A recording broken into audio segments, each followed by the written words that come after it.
नमस्कार। थोड़ी कहानी थोड़ा ज्ञान के इस एपिसोड में मैं प्रशांत नानकर आप सबका तहे दिल से स्वागत करता हूँ। दोस्तों, हम कई बार किसी लक्ष्य को कोशिश करे बगैर ही छोड़ देते हैं।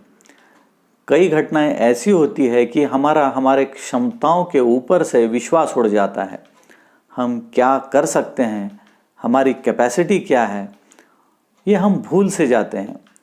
और फिर कुछ ऐसा अनुभव होता है, ऐसा क्षण आता है जो हमें फिर से हमारे लक्ष्य की ओर लेके जा सकता है।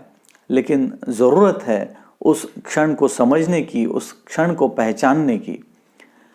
इसके लिए मैं आपको एक छोटी सी कहानी सुनाता हूँ। एक छोटा लड़का है जो विद्यालय में सब उसे मंद बुद्धि कहते थे।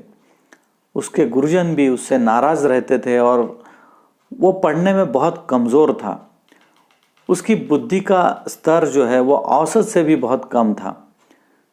कक्षा में उसका प्रदर्शन हमेशा इतना खराब रहता था कि सब बच्चे भी उसका काफ़ी मजाक उड़ाते थे।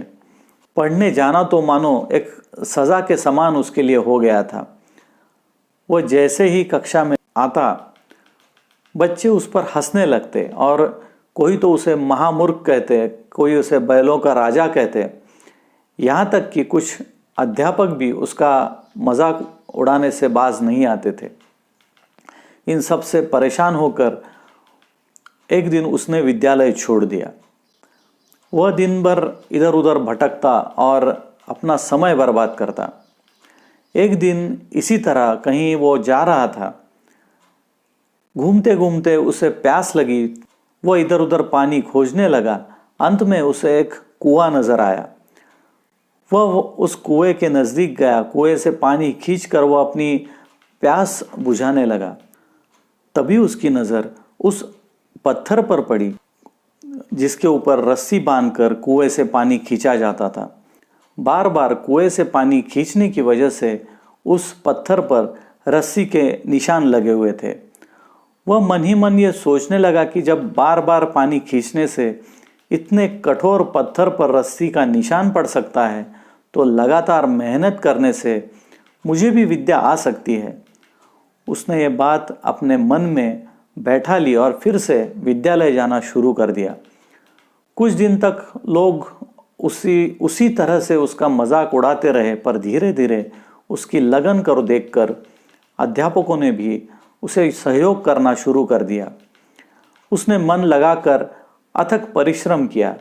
कुछ सालों बाद यही विद्यार्थी प्रकांड विद्वान वरदराज के रूप में विख्यात हुआ, जिसने संस्कृत में मुग्धबोध और लघु सिद्धांत कौमुदी जैसे ग्रंथों की रचना की।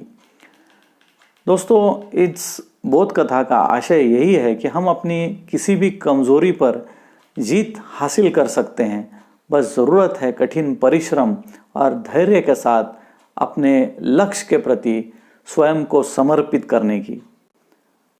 आपको ये कहानी कैसी लगी, आप हमें ज़रूर बताइए। हम फिर मिलेंगे परसों शाम 7 बजे थोड़ी कहानी थोड़ा ज्ञान के अगले एपिसोड में। तब तक के लिए मुझे आज्ञा दीजिए। नमस्कार।